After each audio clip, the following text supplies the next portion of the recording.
portez votre regard sur Abraham, votre père, et sur Sarah, qui vous a enfanté. Car lui seul, je l'ai appelé, je l'ai béni et multiplié. Ainsi l'Éternel a pitié de Sion, il a pitié de toutes ses ruines, il rendra son désert semblable à un Éden, et sa terre aride à un jardin de l'Éternel. La joie et l'allégresse se trouveront au milieu d'elle, les actions de grâce et le chant des cantiques. Ésaïe 51, 2, 3. Ici, le prophète Ésaïe dit « Portez le regard sur Abraham ».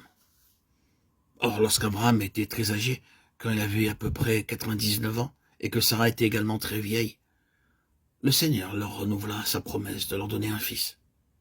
Et Abraham le crut, et sa foi le rendit juste. Ces vieilles gens ne devinrent pas justes par leur propre effort, mais par la foi. C'est aussi de cette façon que la force et la puissance nouvelle d'Abraham se maintinrent. Il en résulta qu'à un âge avancé, Abraham eut 6 fils, en plus d'Isaac, comme nous le voyons dans Genèse 25, 1, 2. Il connut dans son expérience que le Seigneur avait répandu en lui une nouvelle puissance, qui n'était pas la sienne propre. Quand le prophète dit « Portez les regards sur Abraham », nous réalisons que la même puissance que le Seigneur a répandue en Abraham peut être déversée en nous. Elle est à notre portée, en face de toutes nos faiblesses et de tous nos manquements journaliers. Et nous pouvons nous approprier cette puissance par la foi. Mais rappelez-vous que personne ne devint parfait en un jour. Nous voyons que les animaux tels que les buffles, les chèvres ou les agneaux peuvent marcher dès leur naissance. Mais les enfants, qu'ils soient chinois, japonais, anglais ou européens, naissent tous avec la même faiblesse. Il leur faut au moins 10 mois pour aller à 4 pattes et ils doivent traverser plusieurs stades de développement. Spirituellement, vous ne pouvez pas non plus être parfait en un jour. Vous devez grandir, peu à peu. Chacun d'entre nous a des troubles, des difficultés, des tentations, mais nous avons le privilège de pouvoir réclamer journellement la vie du Seigneur Jésus-Christ, duquel il est dit dans Colossiens 3, 4, Christ, votre vie. Or, ici-bas, nous avons le privilège tous les jours, et non seulement le dimanche, de recevoir la nature, la vie et le caractère même du Seigneur Jésus-Christ, au repas de la scène, par le partage fraternel et l'adoration. Nous pouvons aussi lui demander de donner son amour, sa longanimité, sa patience, sa joie. Dites-lui dès à présent, frères et sœurs en Christ, dites au Seigneur, Seigneur, je vois maintenant devant moi telle tentation, et j'ai décidé de la vaincre.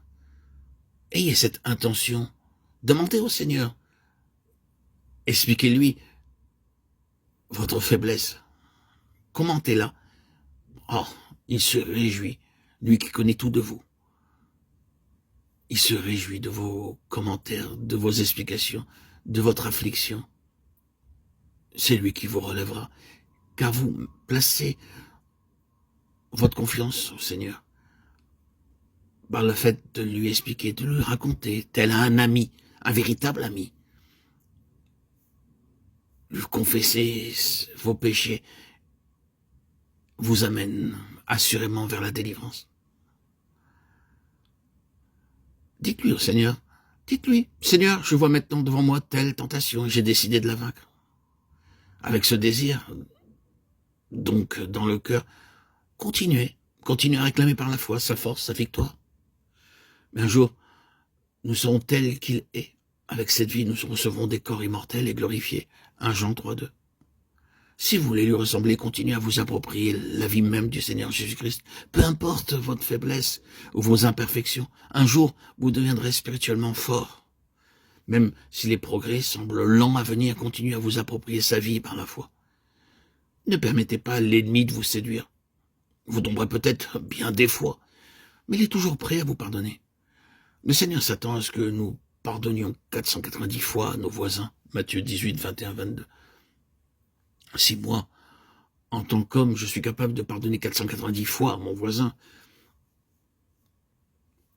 à combien plus forte raison Dieu nous pardonnera-t-il? Nous savons qu'en dépit de toutes nos erreurs, si nous continuons toujours à nous voir revendiquer sa vie en disant « Seigneur, je sais que je serai un jour comme toi grâce à cette même vie qui est déversée en moi. Oh Seigneur, donne-moi une mesure plus grande de ta vie pour vaincre mes chutes, mes manquements. » Alors de cette façon, nous deviendrons des vainqueurs. Ainsi l'Éternel a pitié de Sion, il a pitié de toutes ses ruines. Il rendra son désert semblable à un Éden, et sa terre aride à un jardin de l'Éternel. La joie et l'allégresse se trouvent au milieu d'elle, les actions de grâce et le chant des cantiques, Ésaïe 51:3. Lorsque la terre fut créée, le globe tout entier ressemblait au jardin d'Éden. Il était fertile, bien arrosé. Nous pouvons devenir comme cela, vous et moi, frères et sœurs en Christ, auditeurs, auditrices, si nous nous approprions pleinement la vie du Seigneur Jésus-Christ. Nous deviendrons féconds et très beaux, comme le jardin d'Éden.